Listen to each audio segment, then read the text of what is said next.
Hello friends, Mechanical Properties of Fluids Previous Year Questions Part 2 വീഡിയോയിലേക്ക് എല്ലാ കൂട്ടുകാർക്കും സ്വാഗതം.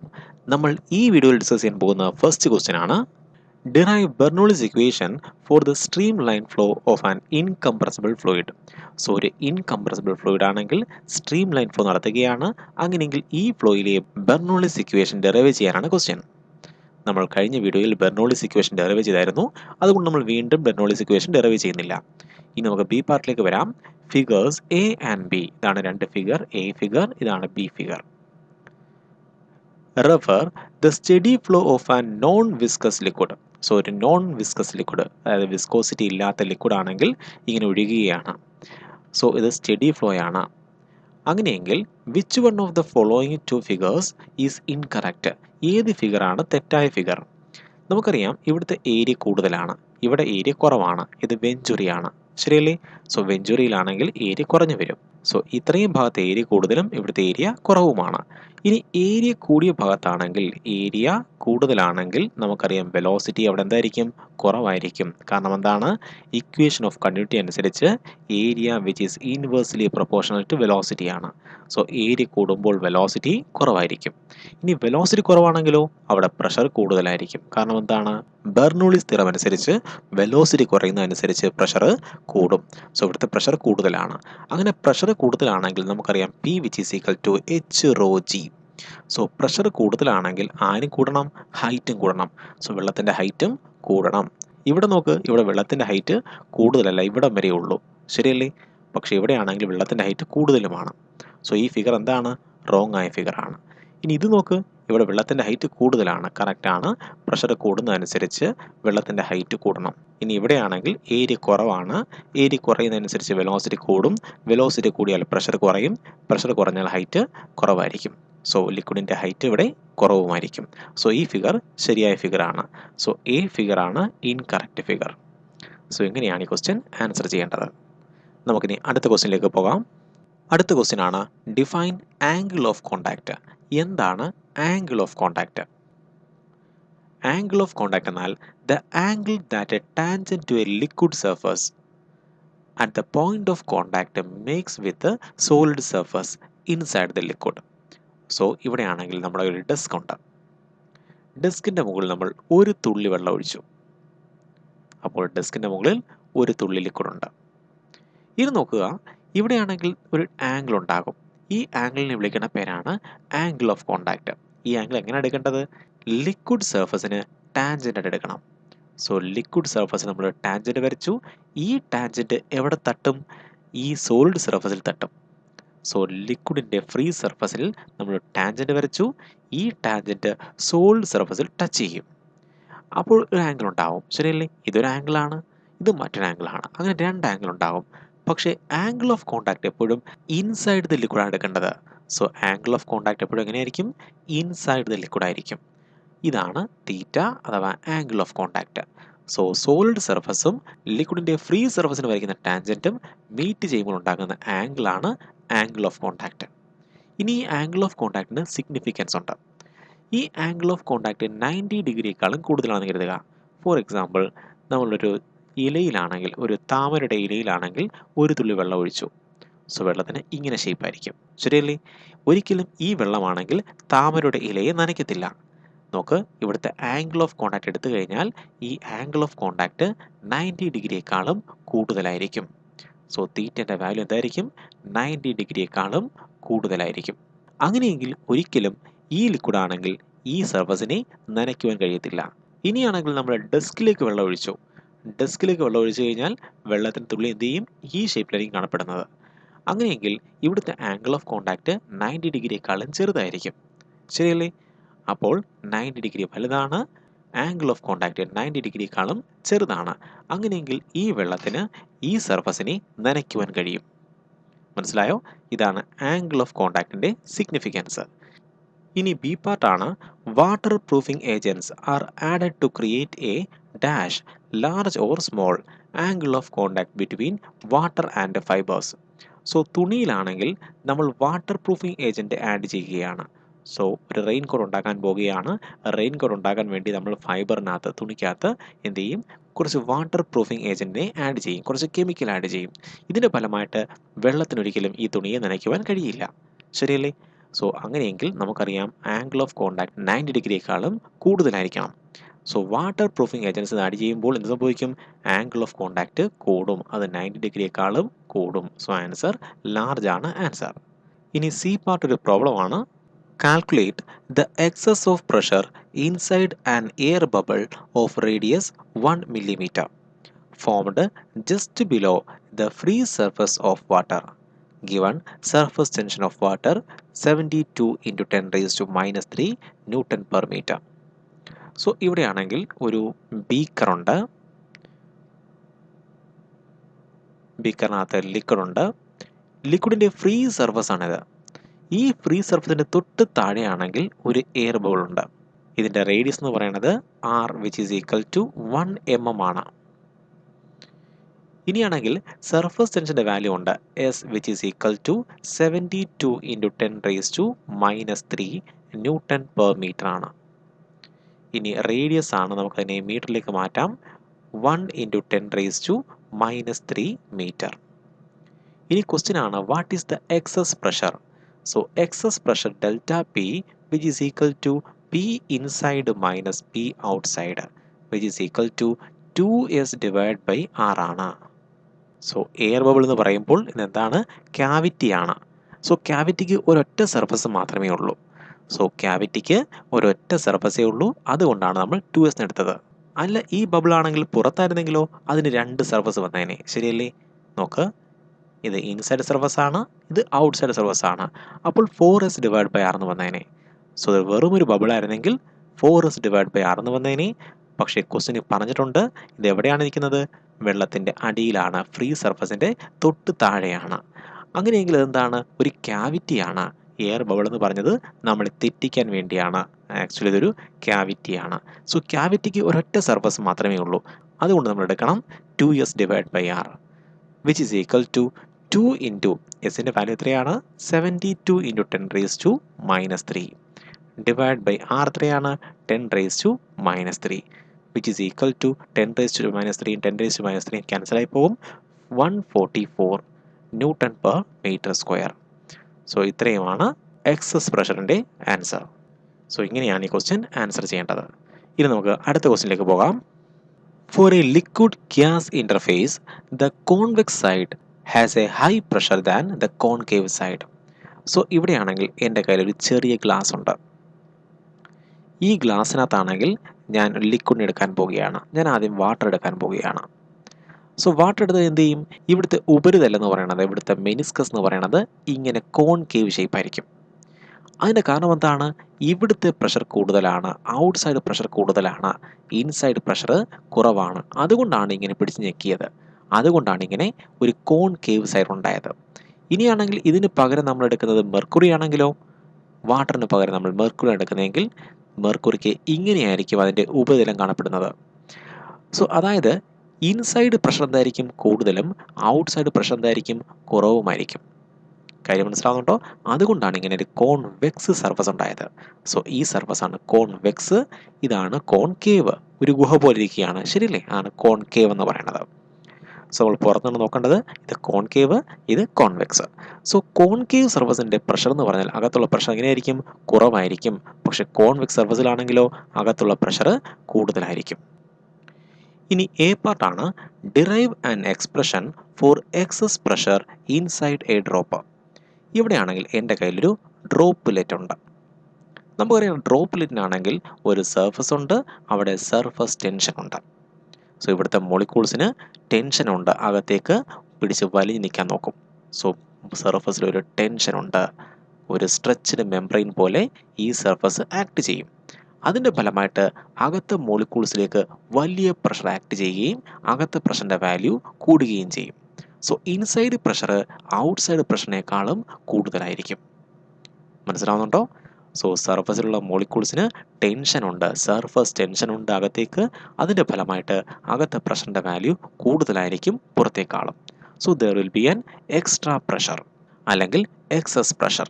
ഇനിയാണെങ്കിൽ ഈ എക്സസ് പ്രഷർ കാരണം, അകത്തുള്ള ഈ എക്സസ് പ്രഷർ കാരണം ഇതെന്ത് ചെയ്യും? ഇത് എക്സ്പാൻഷൻ വിധേയമാകും. സോ ലിക്വിഡ് ആണെങ്കിൽ എന്തിന് വിധേയമാകും? എക്സ്പാൻഷന് വിധേയമാകും. സോ എക്സ്പാൻഷൻ വിധേയമാകാൻ സംഭവിക്കും. വീണ്ടുമാണെങ്കിൽ ഈ സർഫസ് ടെൻഷൻ എന്ത് ചെയ്യും? ഇതിനെ പിടിച്ച് കോൺട്രാക്ട് ചെയ്യും. പക്ഷേ അങ്ങനെ ഞെക്കുമ്പോൾ പ്രഷർ കൂടും. ഒരു പരിധി കഴിഞ്ഞ് പ്രഷർ കൂടിക്കഴിഞ്ഞാൽ വീണ്ടും എക്സ്പാൻഷൻ നടക്കും. അങ്ങനെയാണെങ്കിൽ ലിക്വിഡ് ഡ്രോപ്പ് എക്സ്പാൻഷനും കോൺട്രാക്ഷനും വിധേയമായിക്കൊണ്ടേയിരിക്കും. സോ ഇത്രയും കാര്യം മനസ്സിലായോ? ഇനി നോക്കുക, ഇവിടെയാണെങ്കിൽ സർഫസ് ഉണ്ട്. സോ സർഫസ് ഉണ്ടെങ്കിൽ സർഫസ് ടെൻഷൻ ഉണ്ട്. സർഫസ് ടെൻഷൻ്റെ ഏരിയയാണ് ഇവിടുത്തെ സർഫസ് എനർജി. സോ സർഫസ് എന്ന ഇക്വേഷൻ എന്താണ്? Surface energy which is equal to surface tension into area. ഇനി ഇവിടെയും എന്തുണ്ട്? സർഫസ് എനർജി ഉണ്ട്. Surface energy is equal to surface tension into area. So ഇവിടുത്തെ ഏരിയയും ഈക്വൽ ആണോ? ഇവിടെ ഇത്രയും ഏരിയ മാത്രമേ ഉണ്ടായിരുന്നുള്ളൂ. പക്ഷേ ഇവിടെയാണെങ്കിൽ ഏരിയ കൂടി, ശരിയല്ലേ? സോ ഏരിയ കൂടുന്നെങ്കിൽ ആരും കൂടണം? സർഫസ് എനർജിയും കൂടണം. അങ്ങനെ സർഫസ് എനർജി എന്ന് പറഞ്ഞാൽ എനർജിയാണ്, അങ്ങനെ പെട്ടെന്ന് കൂടാനൊന്നും കഴിയത്തില്ല, ശരിയല്ലേ? എനർജി ആണെങ്കിൽ നമുക്ക് ക്രിയേറ്റ് ചെയ്യാനൊന്നും കഴിയത്തില്ല. ഒരു ഫോമിൽ നിന്ന് വേറൊരു ഫോമിലേക്ക് എനർജിയെ കൊണ്ടെത്തിക്കാൻ മാത്രമേ കഴിയത്തുള്ളൂ. സോ ഇവിടെ എങ്ങനെയാണ് എക്സ്ട്രാ സർഫസ് എനർജി ഉണ്ടായത്?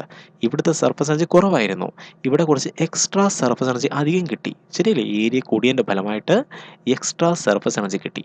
സോ ഈ എക്സ്ട്രാ സർഫസ് എനർജി എങ്ങനെ വന്നു? ഈ എക്സ്ട്രാ പ്രഷർ അല്ലെങ്കിൽ എക്സസ് പ്രഷർ കൊടുത്ത വർക്കാണ് ഇവിടെ എക്സ്ട്രാ സർഫസ് എനർജി ആയിട്ട് ക്രിയേറ്റ് ആയത്. ഈ കാര്യം മനസ്സിലായോ? വളരെ വളരെ ഇമ്പോർട്ടൻറ്റ് കോൺസെപ്റ്റാണ്.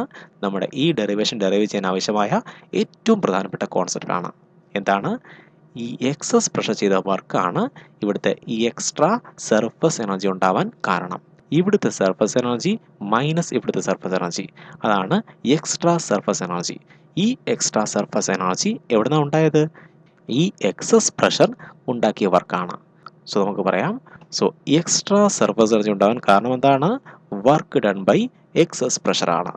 സോ നമ്മൾ ഡെറിവ് ചെയ്യാൻ നമുക്ക് അറിഞ്ഞിരിക്കേണ്ട ഏറ്റവും ഇമ്പോർട്ടൻറ്റ് കോൺസെപ്റ്റാണിത്. ഇനി നമുക്ക് ഡെറിവേഷനിലേക്ക് വരാം. സോ ഇവിടെയാണെങ്കിൽ നമ്മുടെ കയ്യിൽ ഒരു ഡ്രോപ്പ് ഉണ്ടായിരുന്നു. ഡ്രോപ്പിൻ്റെ റേഡിയസ് ആണ് small R.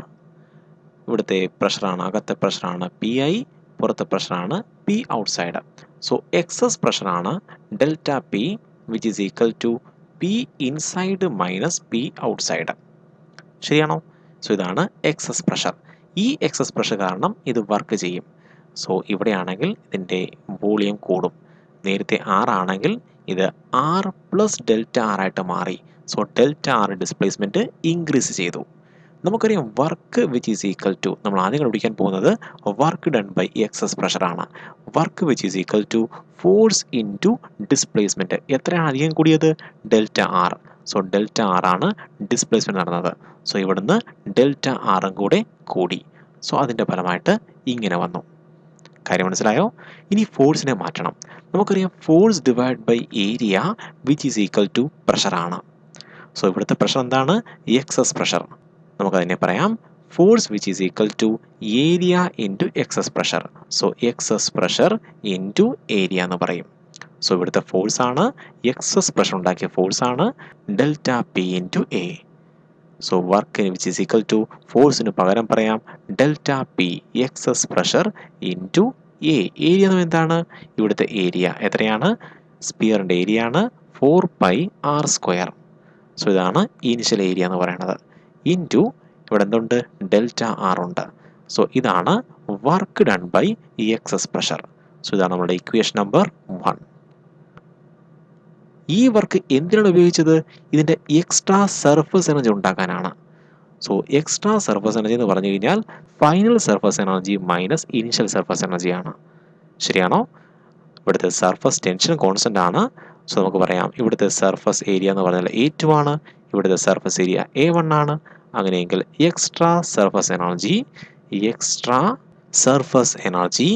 Which is equal to ഇവിടുത്തെ surface energy final surface energy minus initial surface energy. So final surface energy ആണ് എസ് ഇൻറ്റു A2. മനസ്സിലാവുന്നുണ്ടോ?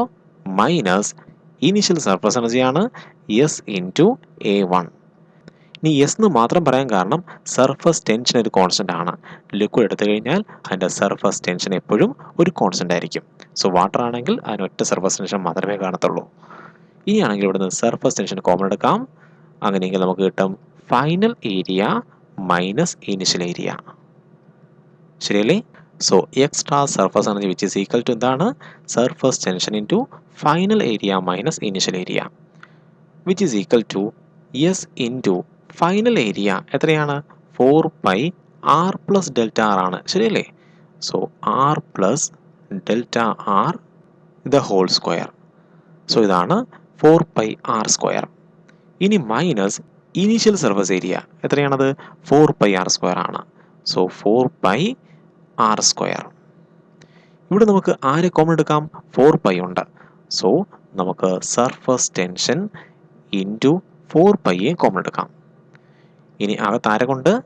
R plus delta R the whole square ഉണ്ട്, minus R square ഉണ്ട്. നമുക്കിതിനെ expand ചെയ്യാം. So നമുക്ക് കിട്ടും S into 4 π. ഇത് ആർ സ്ക്വയർ ആണ്, ഇത് 2r ഡെൽറ്റ ആർ ആണ്, പ്ലസ് ഡെൽറ്റ ആർ സ്ക്വയർ ആണ്, മൈനസ് ഈ ആർ സ്ക്വയർ. ഇവിടുത്തെ ഈ മൈനസ് ആർ സ്ക്വയറും ഈ പ്ലസ് ആർ സ്ക്വയറും ക്യാൻസലായി. ഇനി ഡെൽറ്റ ആർ എന്ന് പറഞ്ഞാൽ വളരെ ചെറുതാണ്, അതിൻ്റെ സ്ക്വയർ എടുത്തു കഴിഞ്ഞാൽ വളരെ വളരെ ചെറുതായിരിക്കും. സോ ഈ ടേമിനെ നമുക്ക് അവോയ്ഡ് ചെയ്യാം. സോ ഡെൽറ്റ ആർ എന്ന് പറഞ്ഞാൽ വളരെ ചെറുതാണ്, അതിൻ്റെ സ്ക്വയർ എടുത്താൽ വളരെ വളരെ ചെറുതാണ്, അതുകൊണ്ട് ഈ ടേമിനെ അവോയ്ഡ് ചെയ്യാം. സോ നമുക്ക് കിട്ടും ഇവിടെ 2r ഡെൽറ്റ ആർ.